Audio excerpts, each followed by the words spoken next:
Welcome to another episode of Explained by AI. All right. Today, we're tackling a hairy situation. Oh, yeah. Labradoodle grooming. Tips and tricks. Tips and tricks. For those of us who prefer the DIY approach at home, Okay, yeah, DIY. we're going beyond the basics today, I feel like. Definitely. We're talking to people who have Labradoodles, so they know Absolutely. that you have to brush them and... You gotta brush them. You gotta get them used to it. Then desensitize. Desensitized, yeah, for sure. But we're digging into those insider secrets. Yeah, the good stuff. That can make at-home grooming smoother. Right. For both you and your furry friend. For both of you, yes. So let's start with the tools. Okay.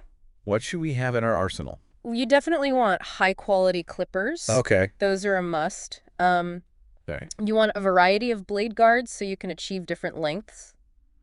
Makes sense. Think of it like a haircut, right? Right. You wouldn't use the same size scissors for everything. Yeah.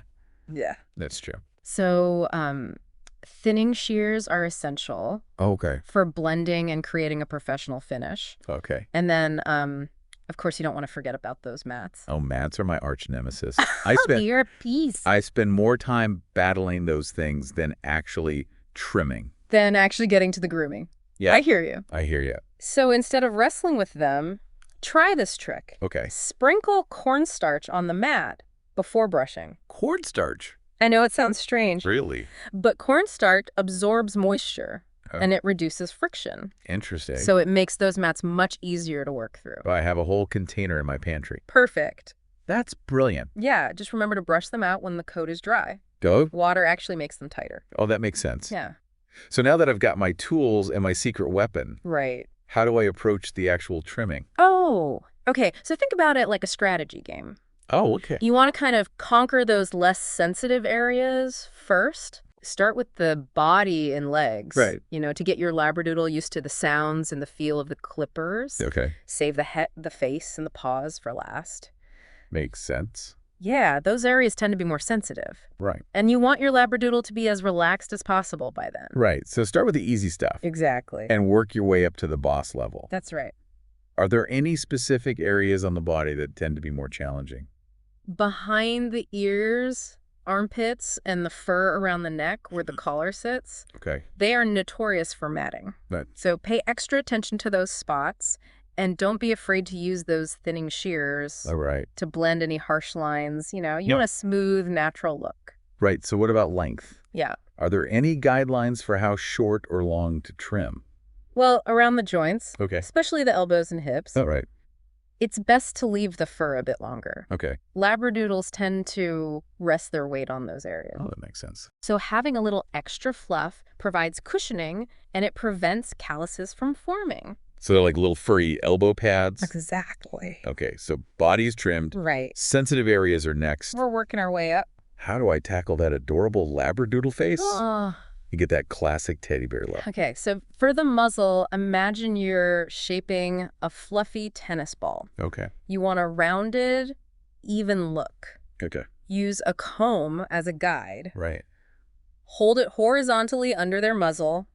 Pull the fur down. Okay. And then trim along the edge of the comb. Oh, okay. This ensures a nice clean line and it prevents any accidental snips. That's such a helpful visual. Yeah. I always struggle with getting that rounded shape right. I know it can be tricky, Yeah. but the comb trick is a game changer. Okay. I'm going to have to try that. Yeah, and don't forget about those eyebrows. Eyebrows, I always just kind of leave those alone. I know a lot of people do. Yeah. But trimming the eyebrows can really open up a Labradoodle's face and enhance their expression. It's like giving them an instant eye lift. Wow. So trim them diagonally upwards, All right. following the natural line of the brow, Okay. but don't go too short, Right. You want to maintain a soft, natural look. I had no idea. Eyebrow trimming could make such a difference. It can make a big difference. I'm definitely going to have to try that. Yeah, you should. Now, while we're on the topic of often overlooked areas, Right. what about the fur around the collar or harness?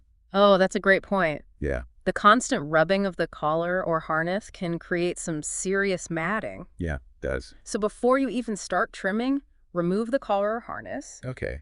Carefully detangle and blend the fur in that area. Right. You want it to be smooth and even with the rest of the coat.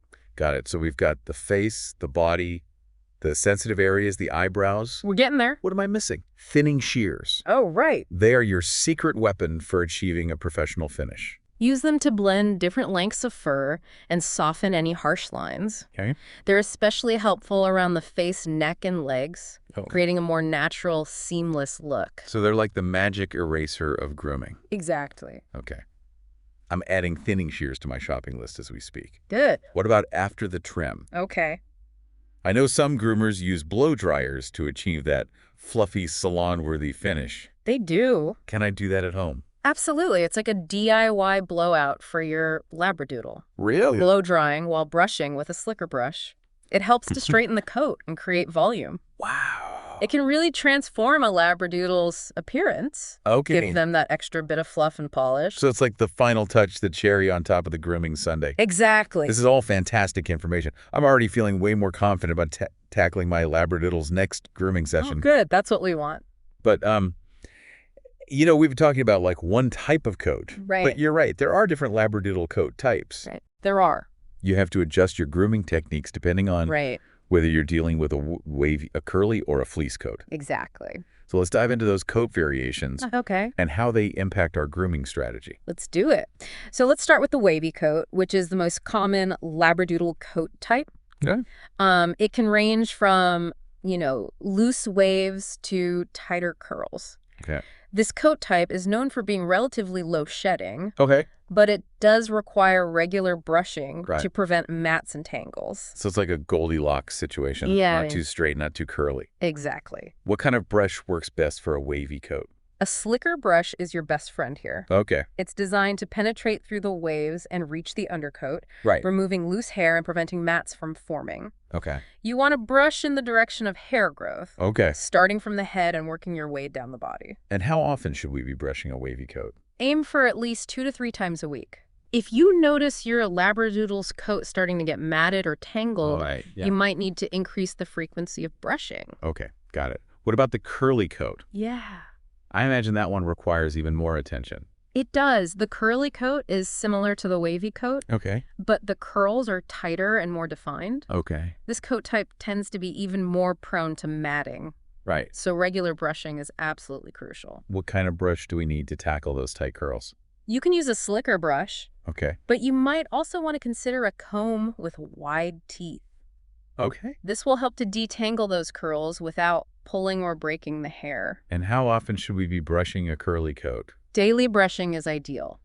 Daily. Daily. Yeah, it might sound like a lot, Wow. but it's the best way to prevent those mats from turning into a nightmare. Okay. Think of it as a 5-minute bonding session with your Labradoodle. All right. So we've got wavy and curly covered. Yeah. What about the fleece coat? Okay. I've heard that one's a bit different. The fleece coat is unique because Okay. it has a softer, more cotton-like texture. Okay. Interesting. It's the least common of the 3 coat types Okay. and is known for being very low shedding and hypoallergenic. That sounds like a dream come true for allergy sufferers. It is. What's the brushing routine like for a fleece coat? Even though it's low shedding, you still need to brush it regularly Okay. to prevent mats and tangles. All right.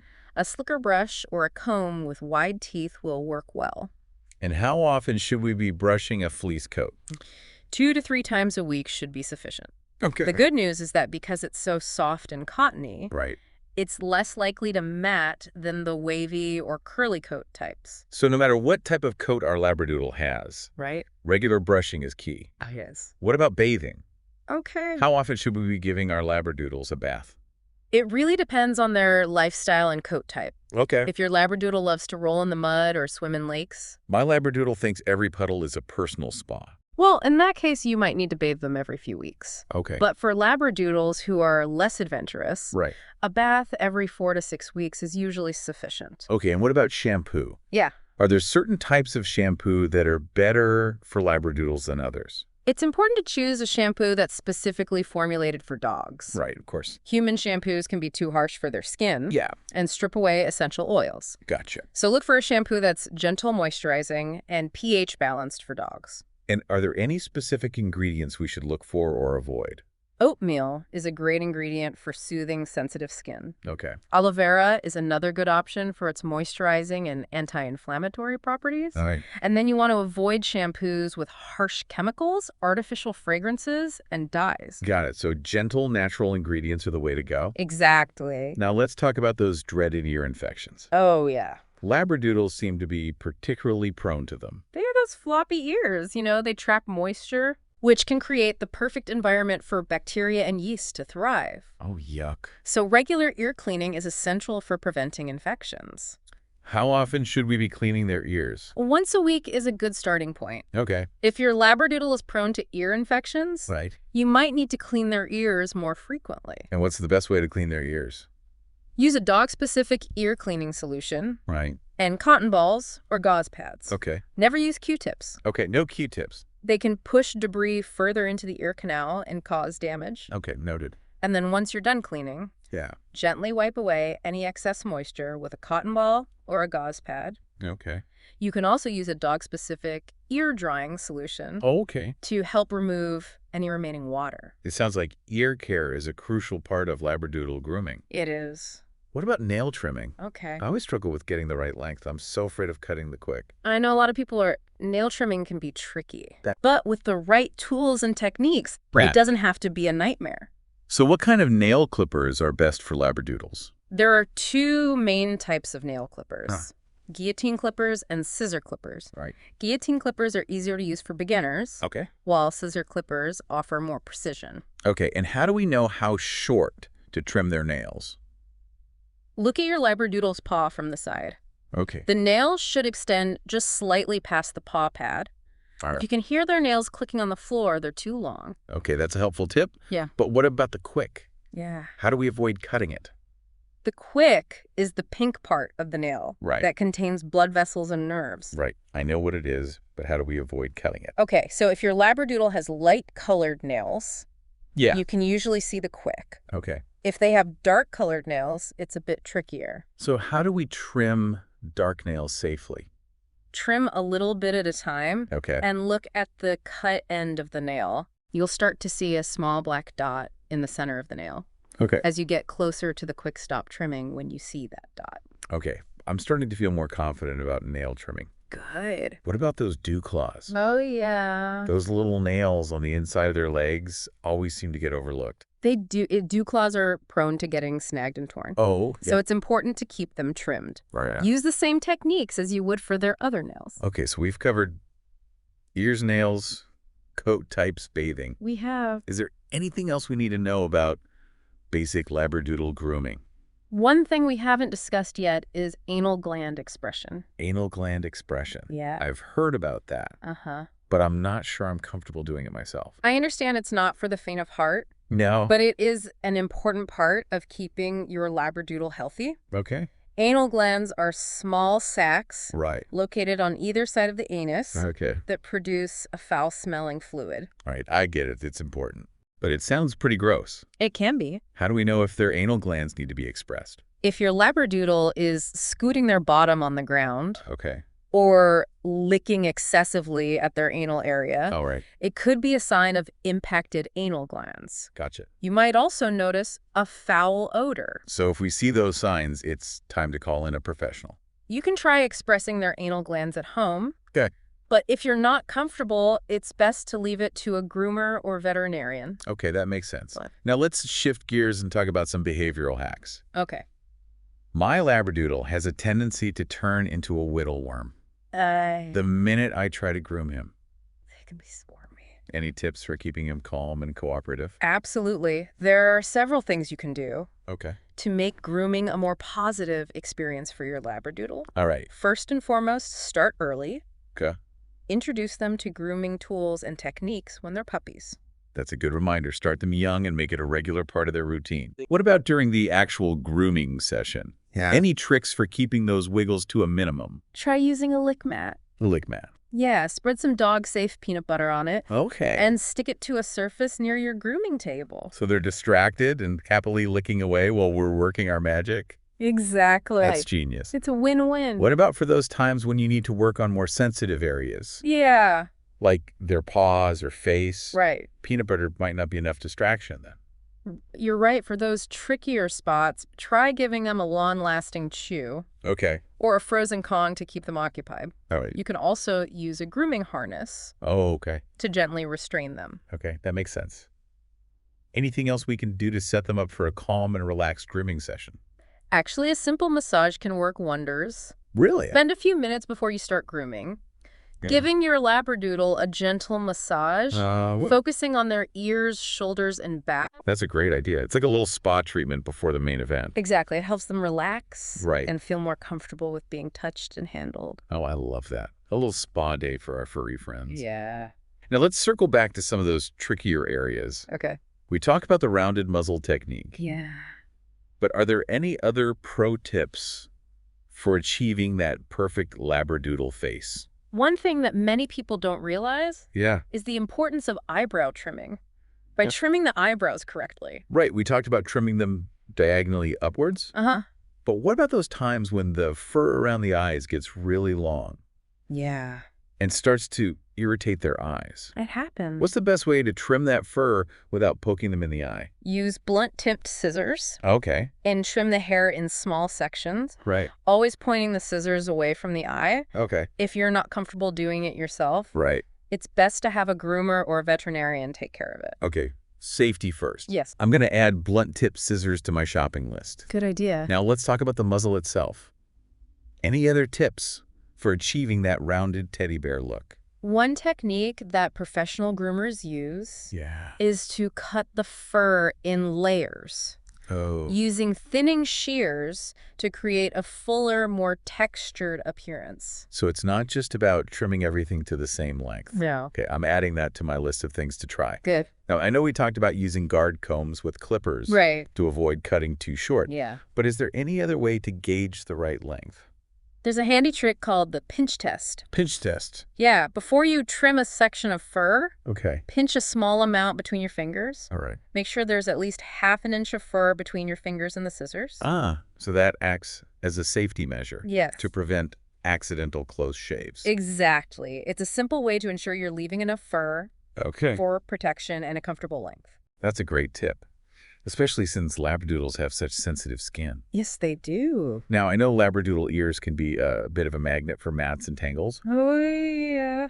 Any special advice for tackling those floppy ears? First and foremost, Yeah. always check both sides of the ears Okay. for mats, debris, or any signs of irritation. They can get pretty gunky in there sometimes. They can so flip those ears up and take a good look. And while you're trimming, yes, be sure to support the ear leather with your hand. Yes, good point. To prevent any accidental nicks. Those ears are delicate. They are. What's the best way to trim the hair inside the ears? You can use clippers with a number 10 blade. Okay. Or round-tipped scissors. All right. To carefully trim the hair inside the ears. Okay. Just be sure to follow the natural curve of the ear canal. All right. And avoid going too deep. Okay, I'm going to be extra careful with those ears. Good. Now let's talk about the tail. Okay. I know some Labradoodles have long flowing tails. Right. While others have shorter, more bobtails. Yeah. Are there different grooming techniques for different tail styles?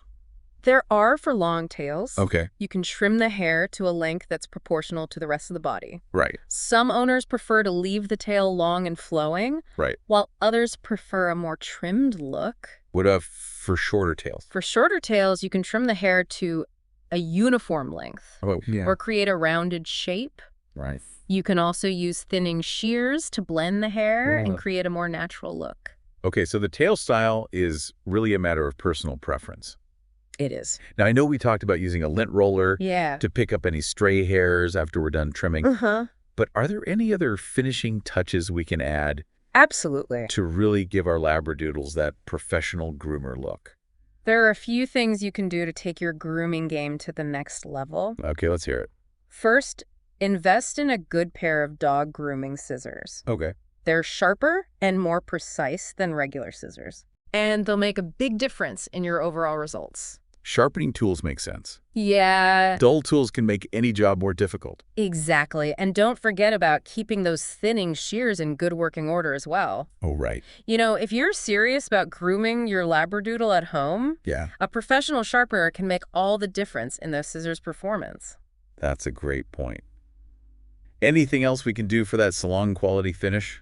Try using a detangling spray or leave-in conditioner. Okay. It will help to keep your Labradoodle's coat soft, manageable, and free of static. I've seen those at the pet store. Yeah. But I wasn't sure if they were really necessary. They are, trust me, they're worth it. Okay. Especially for Labradoodles with wavy or curly coats. Right. They make brushing a breeze. Okay. And help to prevent mats and tangles. Yeah, that's sold. Good. Detangling spray. Yeah. It is. What else do the pros have up their sleeves? Another game changer is blow-drying your Labradoodle. Right. We talked about that earlier. Yeah. But why is it such a big deal? It helps to straighten the fur. Okay. Create volume. Right. And give you that professional salon-quality finish. Right. It also helps to remove any remaining loose hair. Oh, okay. And distribute the natural oils in their coat. Okay. Leaving it shiny and healthy. Wow. So it's a DIY blowout for dogs. Exactly. And it makes trimming so much easier. Right. Because the coat is smooth and tangle-free. Okay. I'm definitely trying that next time. You should. Any other pro tips you can share? Always keep a styptic powder handy. Okay. Just in case you accidentally nick a nail or cut the skin. That's a good reminder. Accidents happen. They do? Even to the most experienced groomers. Yeah. Styptic powder stops bleeding quickly. Right. So it's a must-have for any at-home grooming kit. Noted. Now, what about those thinning shears? Okay. We've mentioned them a few times. We have? But I'm still not entirely sure how to use them effectively. Okay, so think of them as your blending tool. Blending tool. Yep. They're perfect for softening any harsh lines, especially around the face, neck, and legs. All right. They also help to create a smoother transition between different lengths of fur. Ah, so they're the key to that seamless professional look. Precisely, and they're great for creating a more natural blended look. Great. When you're trimming around sensitive areas. Okay, thinning shears are officially on my shopping list. Good. So we've talked about clippers, thinning shears, Yeah. combs, brushes. Right. But what about scissors? Yeah. Are regular scissors ever used in Labradoodle grooming? They can be. Okay. While clippers are great for the bulk of the trimming, Right. Scissors are essential for detail work. Okay. Like shaping the paws, trimming around the eyes, Yeah. and those final touch-ups. Okay, that makes sense. So a good pair of sharp scissors is still a must-have. It is, and when it comes to scissors, sharpness is key. Okay. Dull scissors can pull on the fur Right. and make the whole experience uncomfortable for your dog. So how can we tell if our scissors are sharp enough? There's a simple test you can do. Oh. Try gently snapping the scissors shut on a damp paper towel. A paper towel. Yeah, if the scissors slice cleanly through the paper towel without snagging, Okay. they're sharp enough for grooming. Okay, that's a handy trick. I'm going to test mine out later. Good idea. It's a good idea to check them regularly. Right. And have them professionally sharpened if needed. Well, now let's talk about what happens after the grooming session is over. Okay. Any tips for post-grooming care? It's important to monitor your Labradoodle's behavior after grooming. Okay. Some dogs might experience some itching or irritation, Right. especially if they've had a lot of matting removed. So what should we look out for? Keep an eye out for excessive scratching, Okay. redness, or any signs of discomfort. All right. If you notice anything unusual, you can apply a soothing dog-safe balm or spray Okay. to help calm their skin. Oatmeal baths can also be soothing for irritated skin. Okay, that's good to know. And what about maintaining their coat between grooming sessions? Regular brushing is key. Aim to brush your Labradoodle at least 2 to 3 times a week to prevent mats and tangles from forming. Got it. So consistent brushing is our best defense against those dreaded mats.